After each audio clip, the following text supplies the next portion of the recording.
What's going on? Where's the... This isn't the right view.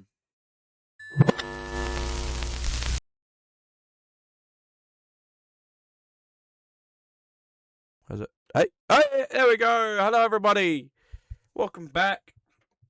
I'm making this video now while it's still fresh in my head. I've just binged the whole $200,000 Lego saga that's been going on with Reckless Ben today, and my God, have I got choice words? Choice words. Fuck you. Fuck, not you and the viewers, but Bricks and Mini dicks up their asses. Fuck you. I am proud of the Patreon CEO. Like, I've just gone down the rabbit hole. My name is Jack Conti, and I'm the CEO and co-founder of Patreon. On May 29th, Patreon received an official takedown request filed by Bricks and Minifigs for media and accounts related to Reckless Ben and an ongoing dispute regarding a local Lego consignment issue. This is the verified complaint with exhibits. This is the request for immediate content removal pursuant to temporary restraining order. And this is the motion for the temporary restraining order and preliminary injunction. So after an extensive review and investigation by Patreon's Trust and Safety team, we have in fact unfortunately determined that Bricks and Minifigs can stuff it. We're keeping Ben's page up. And if Bricks and Minifigs doesn't like that, they can sue us. In the span of one day, I've gone down the rabbit hole, looked at so many people covering the videos, like the main videos, articles talking about it, so much shit. People putting their opinions on everything. Like, ADHD brain, like, engorged all of it. My God, what a rabbit hole from a company that could just... That clearly are making a big turnover as it is. They couldn't just fork over when they were down and just be like, yep, you've bested us, yep, we're done, yep, we get it, you know, we've played the games. No, he offered them if you want to double down. They didn't want to double down, and now they're doubling down. Okay, you want to do double or nothing? What are you talking about? Are you stupid? If you're wrong, you pay us double. If I'm wrong, I pay you double. Bro, are you dumb? You're obviously a kid. You don't know how this works. I think you're scared. Double or nothing, let's do it. You're so dumb, bro. I think you're scared. Like, the whole escapade, it's just crazy. I did not think... Like, mind you, the first video was like an hour and a half, I think it was. I did not think I was going to be so engrossed by it. I mean, you guys can go watch. I'll link it down below, Reckless Ben. But, like, props to him doing this, like... I don't know what he normally does, but the fact that he went out of his way to, like, sleuth, detective, all this shit he did, like, work the system against them, played their own game, you know, malicious compliance, basically, was just so sweet. Like, it was... So good. I did see the video pop up a few days ago, and I kind of ignored it. And I know there's been, like, a lot of Lego stories going on, but I didn't realize, like, this was part of that, like, story that's been going on for a bit, to, like, November 2024. And it was an older gentleman who had a large collection of Lego figures. Mainly Star Wars Lego figures. There's a body of whatever it's called, when you get to a certain state. Like, owner of the estate kind of thing, even though he hasn't passed. Like, it was just, like, he became attorney of the state or whatever. It was, like, a thing. So he was like, okay, we want to try and, like, move on these Lego figures to make some money to help. Money was mainly for his kids, like Brian's kids. And so basically he found that he could go to Brick and Minifigs, the specific franchisee store in Oregon, and work out a deal that he could use them as a outlet to push his stock as making more of a physical store instead, you know, like eBay kind of thing. Instead of just using something like eBay or Amazon reselling online, he found a local store that he could take them in. They would hold the stock. They would then sell the stock. He would make money back, but then they'd also make a cut as well. It was a nice agreement. Which, hey, that works great for business, both ends. Store gets stock. a large portion of stock. People come in to buy it. They both make money. You call it a day. The couple that owned the franchisee were done. They're up. They're moving. Done with it. Which you can get that with some industries and businesses and stuff. You kind of get done with it. And new hand owners come over, and this is where JJ and BB come in. So Joshua Johnson, and I can't remember BB's full name.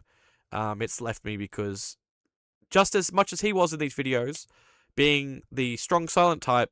Hello. Hey, how's it going? Hello? Hey, well, I was wondering if you'd be down to pay us for the lawsuit that we won.